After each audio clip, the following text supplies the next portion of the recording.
Gentlemen, and welcome to tonight's election forum for the U.S. Senate.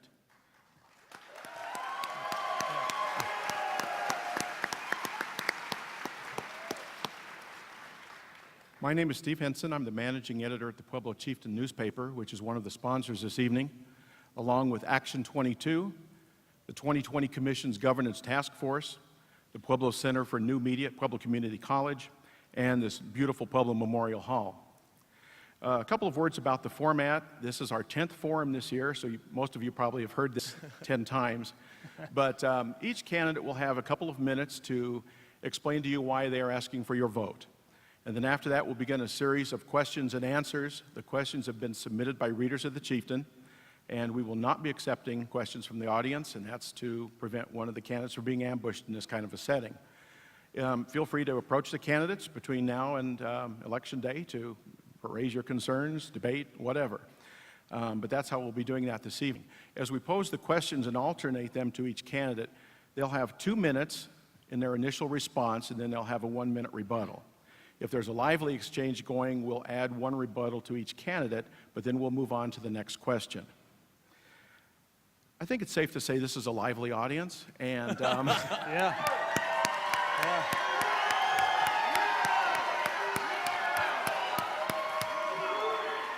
And we certainly encourage you to support your candidate, and that's great.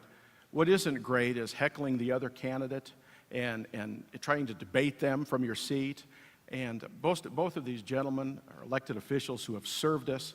They deserve our respect. So support your candidate, that's great, but please, don't do anything to disrupt the other candidate.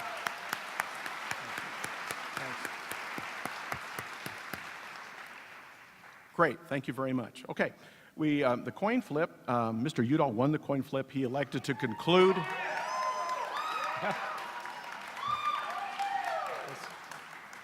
First victory. He decided to conclude the event tonight, so we'll have opening remarks from Mr. Gardner. Well, thank you. How's Pueblo County doing? Thank you to the Pueblo Chieftain for the sponsors of the event tonight, and I am just impressed that you all are all here, because I was under the impression from New York Mayor Michael Bloomberg that there weren't roads in Pueblo, so this is great for everyone to be here. You know, growing up in Yuma, Colorado, the experience to come to Pueblo was always a great opportunity, because I can remember coming to the state fair year after year as a kid. In fact, I can remember coming to the 4-H Jamboree, where we came close to winning Grand Champion. We got Reserve Grand Champion. It was an exciting time to be in Pueblo. And then growing up later, getting elected to the state legislature, where I was able to fight to make sure the state fair stayed in Pueblo, Colorado. Where I was able to fight to make sure that we brought solutions to things like Pinyon Canyon Maneuver Site, to the Arkansas Valley Conduit, to the Southwest Chief, to make sure that we are working and fighting hard for the people of Southern Colorado. The problem that we see today in Washington, D.C. is they have forgotten the American story. They have forgotten the Colorado story, that ours is one of shared opportunity, that we work hard together to make sure that we fulfill that one moral obligation that each and every one of us has, to make sure that we can pass on a better, brighter, stronger future to our children and our grandchildren. You know, my grandparents sacrificed, moved everything from Yuma, Colorado, to find work during World War II because they didn't have any money and they needed work. Found their way to Portland, Oregon, where both my grandma and grandpa became welders, welding Liberty ships in Portland, Oregon. That opportunity to do something better for themselves and their family has brought us back to Colorado to talk about our Four Corners plan, making sure that we're creating jobs and opportunity, energy independence for the people of this country, North American energy independence, making education work for this country, and protecting our environment. And we in Southern Colorado, in Pueblo County, I will make sure together that there will never be a forgotten Colorado. And after 16 years in Washington, it's time that we get more Colorado in Washington and less Washington in Colorado.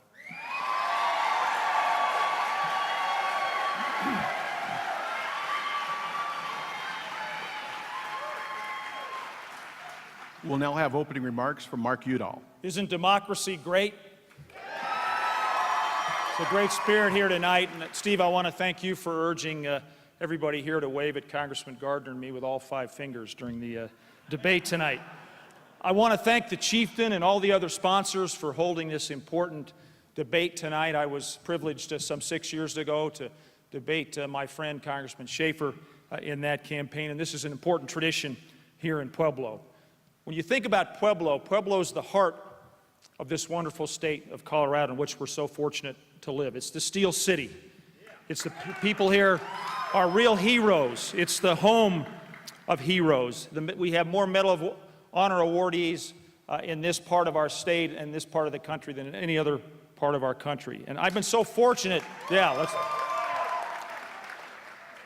I've been so fortunate to work with so many of you over these last 6 years to protect a very special way of life here in southern Colorado. And I led the effort to ensure that the ranchers around Piñon Canyon could be assured that their livelihoods wouldn't be affected by the military's plans. At the same time, the military can do the training that's so important to protect us from threats far and abroad.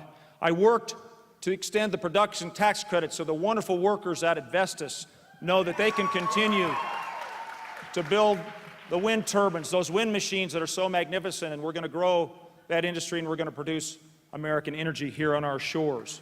I was fortunate to work with all of you to ensure that the promise of the Fry Arkansas project is finally being met for the Lower Arkansas residents. We're going to get that conduit built because of the leadership I've represented. And I just today had a chance to sit with the Southwest Chief Commission and talk about how we're going to bring passenger rail back to Pueblo because it's important to keep our economy linked. We've gotten a lot done together. We have a lot more to do together. My job is to protect our special way of life. You loan me your power. I'm going to put that power to use on your behalf for this wonderful state of Colorado. Thank you.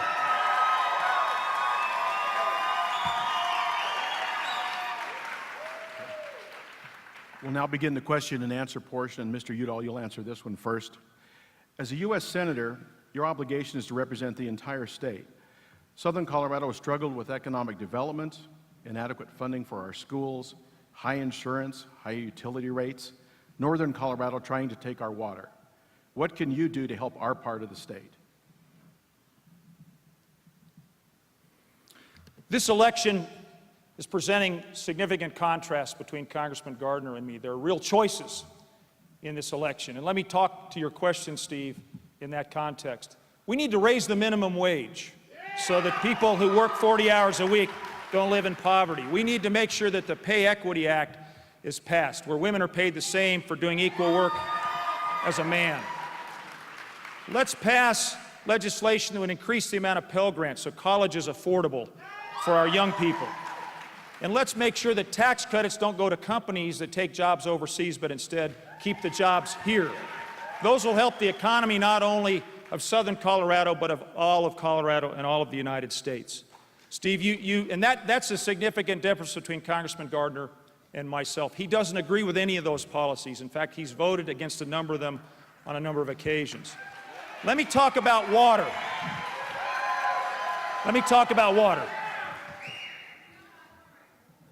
You know, when AWDI was put on the table some 20 plus years ago, I opposed AWDI with all of you here. And when Referendum A was on the ballot, a group of people in this area and all over the state who were described as being David stood up to the big Goliaths in Denver, who were going to try and again prove that water will run uphill towards money. And we defeated Referendum A to keep water in the Arkansas River Valley and in the basins of origin.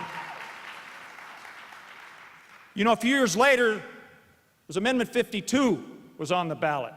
And Amendment 52 would have taken money from water projects and put them into superhighways in the Denver area.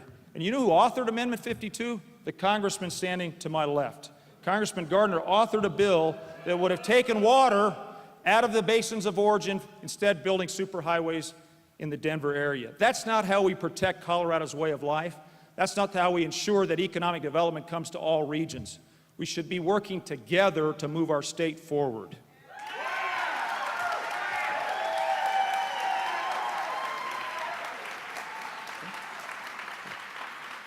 Mr. Gardner? Well, that's certainly the first time Senator Udall's called me to his left. Thank you for that, I think. You know, in Pueblo County, let's just take a look at Pueblo County. As the state of Colorado, parts of Colorado have seen an economic turnaround. Jobs being created, construction cranes on the skyline. But let's look at southern Colorado. Let's look at Pueblo County, where the unemployment rate is 6.9%. It is unacceptably high, and it is a result of policies, failed policies out of Washington, D.C., which Senator Udall has supported 99% of the time. These failed policies are going to be on the ballot. As the president just said, every single one of his policies are going to be on the ballot this November. I believe we can do better. I have a four corners plan where I have talked about growing the economy, where we can make sure that we are reducing regulations. In Pueblo, Colorado, we have manufacturing centers. Do you know the regulatory cost for a small manufacturer is over $30,000 per job? Let's reduce the regulations. Let's get jobs created again. Let's make sure that we are protecting water. Let's make sure that we are ending the EPA's regulation of waters of the United States. Senator Udall has failed to stand up to the EPA administrator who wants to make dry rivers federally controlled. 2/3 of Colorado waterways would be under the control of the federal government. Let's stand up to big government in Washington, D.C., and let's make sure that we protect the interests of Pueblo. I believe that we should expand the Earned Income Tax Credit. The Earned Income Tax Credit has lifted millions of people out of poverty, creating more opportunity. I have legislation that we have introduced to expand the Earned Income Tax Credit to help people around this state. And Senator Udall said that Pueblo was the Steel City. Why don't we put some of that steel to work by building the Keystone Pipeline, putting jobs and opportunity, creating an American way to energy independence?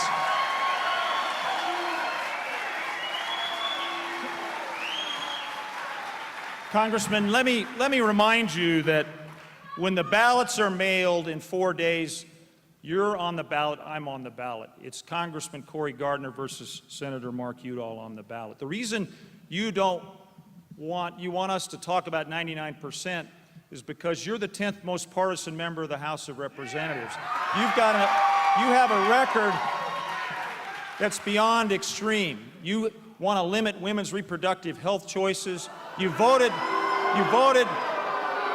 to gut Social Security and turn Medicare into a voucher program. You talk about your Four Corners plan. All I can tell is you're going to cut corners. When it comes to the economy, you voted against the minimum wage.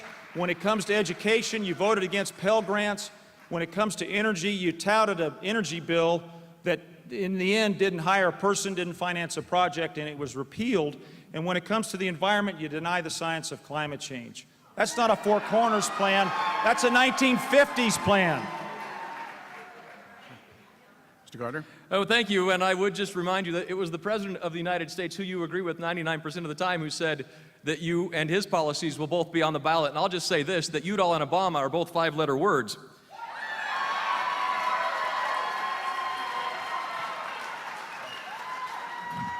And while you're voting 99% of the time with President Obama, I will vote 100%